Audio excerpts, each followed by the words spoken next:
നമസ്കാരം, ഞാൻ മനോജ് നെടിയാക്കൽ. കുരുമുളക് വാർത്തയിലേക്ക് എല്ലാവർക്കും സ്വാഗതം. റബ്ബർ, കുരുമുളക്, കാപ്പി എല്ലാ കാർഷിക ഉൽപ്പന്നങ്ങളുടെയും വാർത്തകൾ നിങ്ങൾക്ക് കൃത്യമായി ലഭിക്കാൻ ചാനൽ സബ്സ്ക്രൈബ് ചെയ്യാത്തവർ ചാനൽ ഒന്ന് സബ്സ്ക്രൈബ് ചെയ്ത് വെക്കുകയാണെങ്കിൽ നിങ്ങൾക്ക് കൃത്യമായിട്ട് നോട്ടിഫിക്കേഷൻ കിട്ടുന്നതായിരിക്കും. എല്ലാവരും ലൈക്ക് ചെയ്ത് സപ്പോർട്ട് ചെയ്യണം, മറ്റ് ഗ്രൂപ്പിലോട്ടൊക്കെ ഒന്ന് ഷെയർ ചെയ്യണം. എന്നാൽ നമുക്ക് ഒട്ടും സമയം കളയാതെ വീഡിയോയിലോട്ട് കടക്കാം. കഴിഞ്ഞ വാരം കാർഷിക ഉൽപ്പന്നങ്ങളുടെ വിൽപ്പനയിൽ കുരുമുളക് വില ഉയർന്നത് ശ്രദ്ധേയം.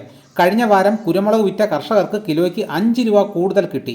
നഷ്ടക്കച്ചവടം വഴിമാറിയതോടെ രണ്ടാഴ്ചക്കിടെ കിലോയ്ക്ക് 12 രൂപ കർഷകർക്ക് കൂടുതൽ കിട്ടി.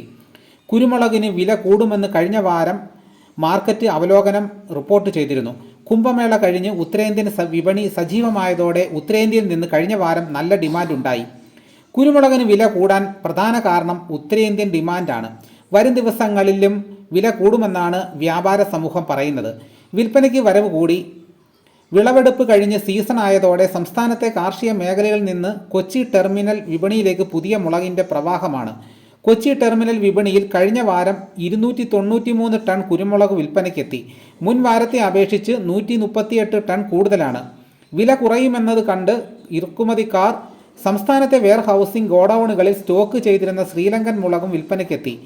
ഈയിടെ കർണാടകയിലെ ഒരു പാർലമെന്റ് അംഗം കേന്ദ്ര ധനമന്ത്രി നിർമ്മല സീതാരാമന് നൽകിയ നിവേദനത്തിൽ അന്തർസംസ്ഥാന കച്ചവടക്കാർ നേരിട്ട് കർഷകരിൽ നിന്ന് കുരുമുളക് വാങ്ങുമ്പോൾ ചരക്ക് സേവന നികുതി (GST) ഒഴിവാക്കണമെന്ന് അഭ്യർത്ഥിച്ചിരുന്നു. അന്തർസംസ്ഥാന കച്ചവടക്കാരുടെ അഭ്യർത്ഥന അംഗീകരിക്കപ്പെട്ടതോടെ കർഷകരിൽ നിന്നും ഉയർന്ന നിരക്കിൽ കുരുമുളകിന് ഡിമാൻഡായി. കിലോയ്ക്ക് അന്തർസംസ്ഥാന കച്ചവടക്കാർ 700 രൂപ വരെയും വില ഉയർത്തി ആവശ്യപ്പെടുന്നുണ്ടെന്നാണ് അറിവായത്.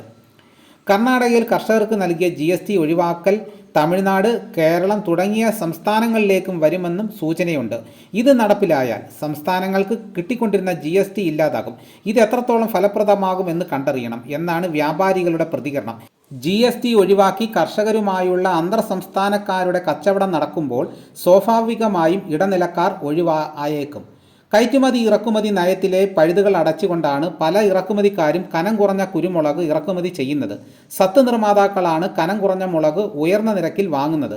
കയറ്റുമതി നിരക്ക് ഇന്ത്യ ഒരു ടണ്ണിന് $7,950, Sri Lanka 7,300, Indonesia 7,900, Brazil 7,300, Vietnam 7,430. Kochi വില കുരുമുളക് അൺഗാർബിളിന് കിലോയ്ക്ക് 662 രൂപ, ഗാർബിൾഡ് മുളകിന് 682 രൂപ, പുതിയ മുളകിന് 652 രൂപ എന്നിങ്ങനെയാണ്. ഇതോടുകൂടി വീഡിയോയുടെ പൂർണ്ണമാകുന്നു. എല്ലാവരും ലൈക്ക് ചെയ്ത് സപ്പോർട്ട് ചെയ്യണം. നിങ്ങളുടെ അഭിപ്രായങ്ങളും നിർദ്ദേശങ്ങളും കമൻറ്റായി രേഖപ്പെടുത്തണം. മറ്റൊരു വീഡിയോയുമായിട്ട് ഉടനെ എത്താം. എല്ലാവർക്കും എൻ്റെ നന്ദി.